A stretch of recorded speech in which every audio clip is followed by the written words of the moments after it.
En aquel tiempo dijo Jesús a Nicodemo: nadie ha subido al cielo sino el que bajó del cielo, el Hijo del Hombre. Lo mismo que a Moisés elevó la serpiente en el desierto, así tiene que ser elevado el Hijo del Hombre, para que todo el que cree en él tenga vida eterna. Porque tanto amó Dios al mundo, que entregó a su unigénito, para que todo el que cree en él no perezca, sino que tenga vida eterna. Porque Dios no envió a su Hijo al mundo para juzgar al mundo, sino para que el mundo se salve por él. Palabra del Señor. Gloria a ti, Señor Jesús.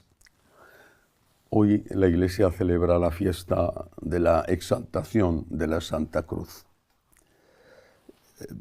Una de las cosas que más me han preocupado y también que más me han hecho sufrir en todos los años, no solo de sacerdocio, sino antes, desde que me hice consciente de quién era Dios y quién era yo, una de las cosas más me han preocupado ha sido darle valor al sufrimiento.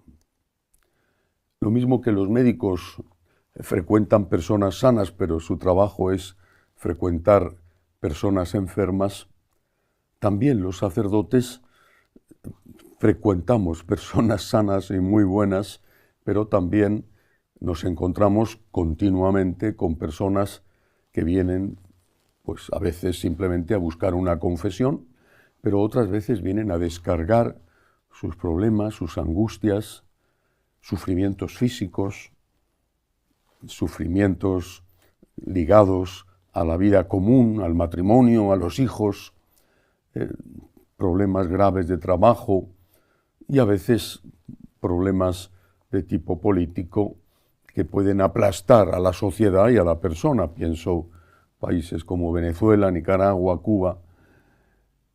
Es decir, el sacerdote no solamente tiene sus propios sufrimientos, sino que acoge como una esponja los sufrimientos de tantos que acuden a él para desahogarse, para buscar un consejo, para buscar sobre todo su oración, su intercesión ante Dios.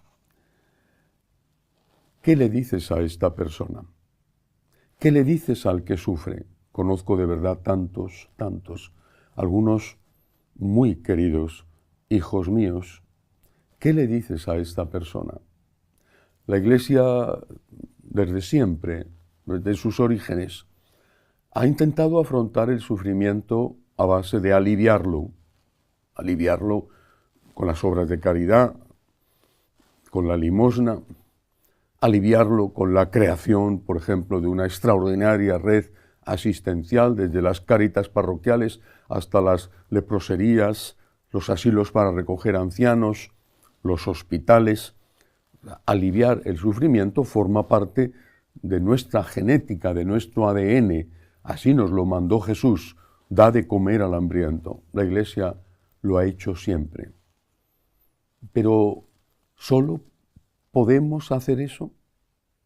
¿Solo debemos hacer eso? Una etapa de mi vida muy fructífera fue cuando era un joven periodista, trabajaba ya, era sacerdote, trabajaba para la sección de religión de ABC y era coadjutor de una parroquia y seguía las enseñanzas, la tutela, habría que decir mejor, de este gran sacerdote y periodista que fue José Luis Martín Descalzo. Él me hacía leer un libro cada semana, y eso que yo trabajaba en una parroquia y trabajaba en el periódico, y en aquella época, al principio, aún no había acabado ni siquiera la universidad de periodismo. Un libro cada semana, y me iba dando los libros: este tienes que leerlo esta semana, este tienes que leerlo esta semana. Fue una época para mí extraordinaria, que quizá yo en ese momento no tenía muy claro los frutos que iba a dar en el futuro.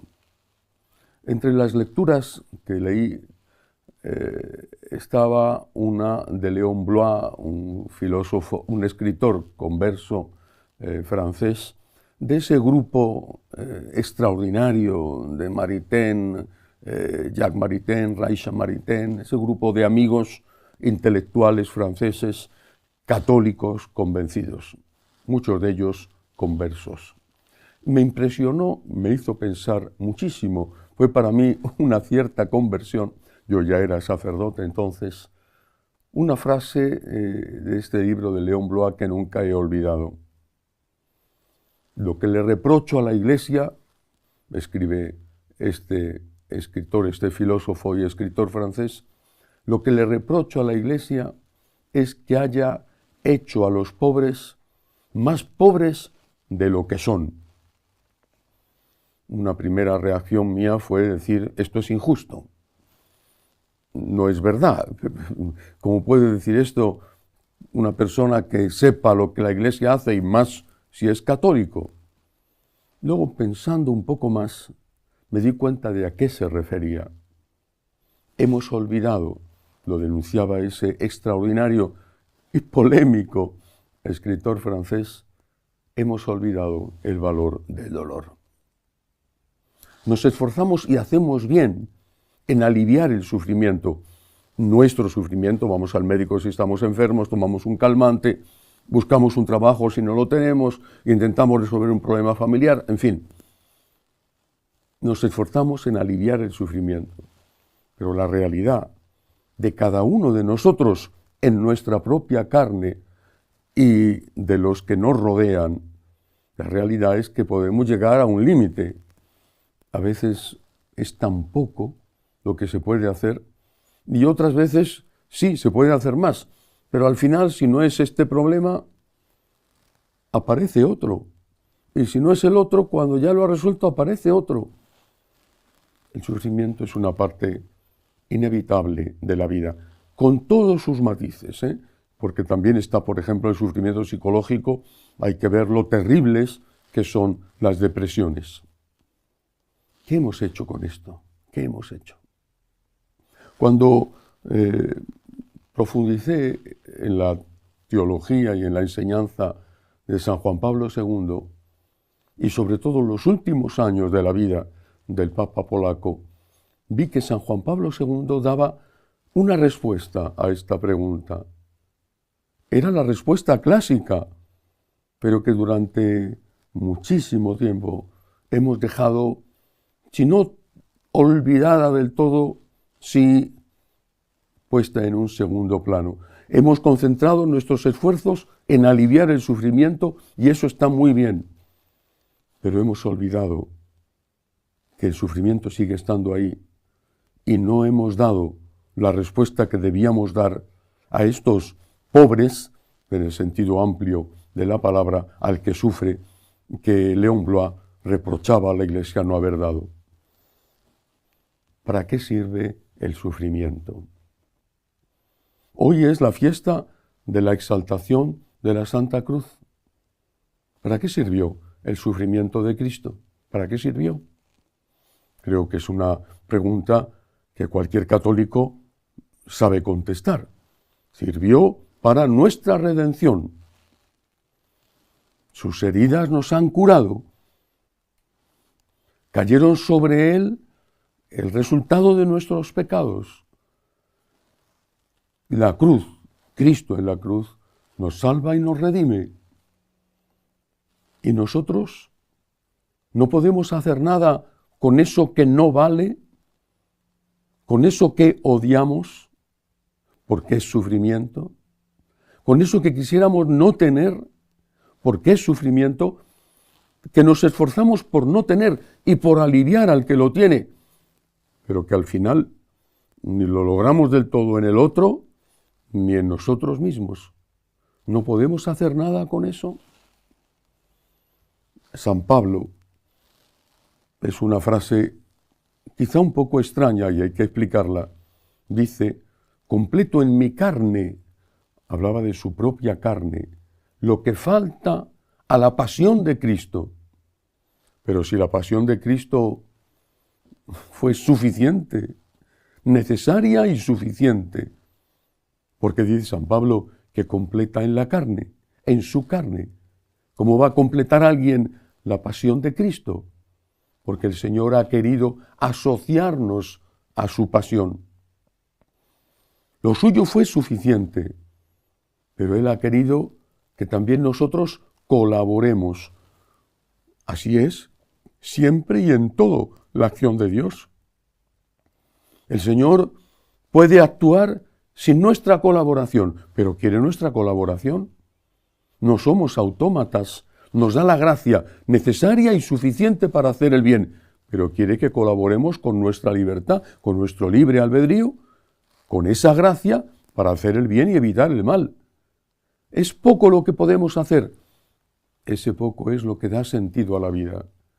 Por eso, al que sufre, me lo digo a mí mismo, al que sufre físicamente, al que tiene un problema en su casa, al que no tiene trabajo y es espantoso no tener trabajo, al que vive bajo un régimen dictatorial, al que no ve futuro en su vida, al que está temblando de miedo por el futuro de la Iglesia, al que sufre, a ese lo que le digo, lo que me digo es, tu sufrimiento tiene valor, eres útil, tu oración llega directamente a Dios, ofrece eso, acéptalo y ofrécelo. Únete a Cristo crucificado, que sea tu unión con Cristo crucificado como la gota de agua que el sacerdote pone cuando hace el ofertorio y la añade al vino que ha puesto previamente en el cáliz. Que tu sufrimiento colabore con la redención, que no lo veas como una maldición, como algo que te quita la felicidad, sino que lo veas como una oportunidad de purificarte, de hacer penitencia por tus pecados, de ofrecer al Señor por los tuyos, ofrecérselo por esos que amas y de ofrecérselo por la humanidad. Cuando sufres no eres inútil, cuando sufres no eres un parásito, cuando sufres no eres alguien que necesita ayuda y no puede hacer nada. Cristo en la cruz estaba inmóvil, clavado, atado con los clavos al madero de la cruz. No hacía milagros, no hacía grandes predicaciones, no tenía multitudes a sus pies, pero fue en ese momento de sufrimiento cuando nos salvó. No hagamos a los pobres más pobres de lo que son. Hagamos todo lo posible por aliviar el sufrimiento, pero el sufrimiento inevitable, ese que nos lacera, ese que a veces nos hace perder la fe y la esperanza, ese sufrimiento es un tesoro valioso. Eso es lo que nos enseña Cristo y eso es lo que hoy recordamos, exaltando la cruz de Cristo. No exaltamos un instrumento de tortura, exaltamos el lugar donde Cristo nos salvó. Exaltamos que el sufrimiento unido a Cristo, al sufrimiento de Cristo, es corredentor, aunque Cristo sea nuestro único redentor. Que así sea.